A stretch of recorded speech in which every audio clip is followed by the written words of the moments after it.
Sjedinjene države pokrenule su treći talas udara na Iran, a Teheran je odgovorio gotovo odmah napadima na američke vojne ciljeve širom Bliskog istoka i zatvaranjem Ormuskog Moreuza.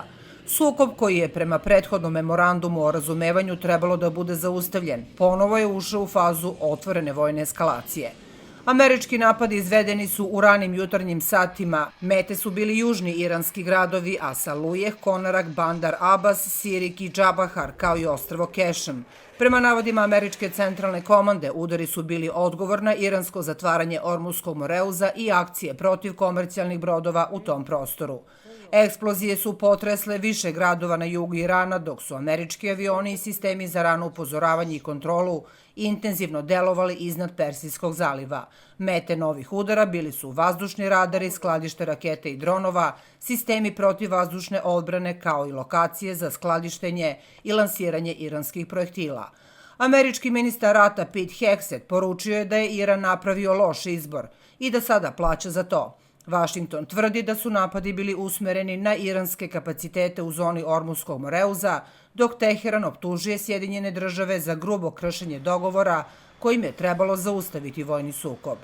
Odgovor Irana usledio je bez dužeg čekanja. Redovna iranska vojska i korpus Islamske revolucionarne garde pokrenuli su seriju napada na američke baze i objekte u regionu, posebno u Kataru, Bahreinu, Ujedinjenim Arapskim Emiratima i Jordanu. Iranski mediji objavili su da je Iran pokrenuo niz napada na američke ciljeve u regionu. Korpus Islamske revolucionarne garde saopštio je da je pogođen komandni centar i da su uništeni hangari za bespilotne letelice MQ-9 u vazduhoplovnoj bazi Prince Hasan u Jordanu. Serija eksplozija prijavljena je i u američkim bazama u Kataru. Stanovnicima u blizini vojnih objekata upućeni su pozivi da se sklone zbog opasnosti od novih udara. U Bahreinu je izdato upozorenje na vazdušni napad, dok su Ujedinjeni Arapski Emirati saopštili da njihova protivvazdušna odbrana radi na presretanju raketa i dronova. Sjedinjene države još nisu zvanično potvrdile napade na svoje vojne objekte u monarhijama Persijskog zaliva.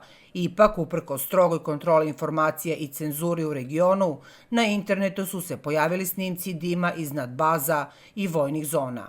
Mornarica korpusa Islamske revolucionarne garde je proglasila da je Ormuski Moreuz zatvoren do daljeg. Prema iranskom saopštenju, ni jednom brodu neće biti dozvoljen prolaz dok se američka intervencija u regionu ne završi. Iran tvrdi da memorandum o razumevanju potpisan između SAD-a i Irana više ne funkcioniše. U Teheranu smatraju da Vašington nema nameru da ispuni ni uslove koje je sam nametnuo, već nastavlja da se meša u iranske poslove i pokušava da nametne svoju volju u zoni Persijskog zaliva. Iran koristi Ormuz kao glavni instrument pritiska. Vašington pokušava da predstavi zatvaranje Moreuza kao neprihvatljivo ugrožavanje međunarodne trgovine, dok Teheran tvrdi da je reč o odgovoru na američku agresiju i nezakonito mešanje u region. A u međuvremenu izraelski ministar odbrane saopštio je da je premijer Benjamin Netanjahu naredio vojsci da izvrši neophodne pripreme za nezavisnu vojnu operaciju protiv Irana. Izraelska priprema za samostalnu operaciju pokazuje da Tel Aviv ne želi da čeka ishod američko-iranskih pregovora i da zadržava mogućnost da deluje po sopstvenoj proceni. U međuvremenu Wall Street Journal je objavio da su američki zvaničnici zabrinuti da je Izrael predsjedniku Donaldu Trumpu dostavio nepotpune i selektivne informacije koje bi mogle da dovedu do obnavljanja rata sa Iranom. Takva zabrinutost u Vašingtonu ukazuje na dublji problem unutar američko-izraelske koordinacije. Američka administracija pokušava da kontroliše tempo sukoba, dok Izrael, prema ovim navodima, forsira procene koje mogu da ubrzaju novu rundu rata.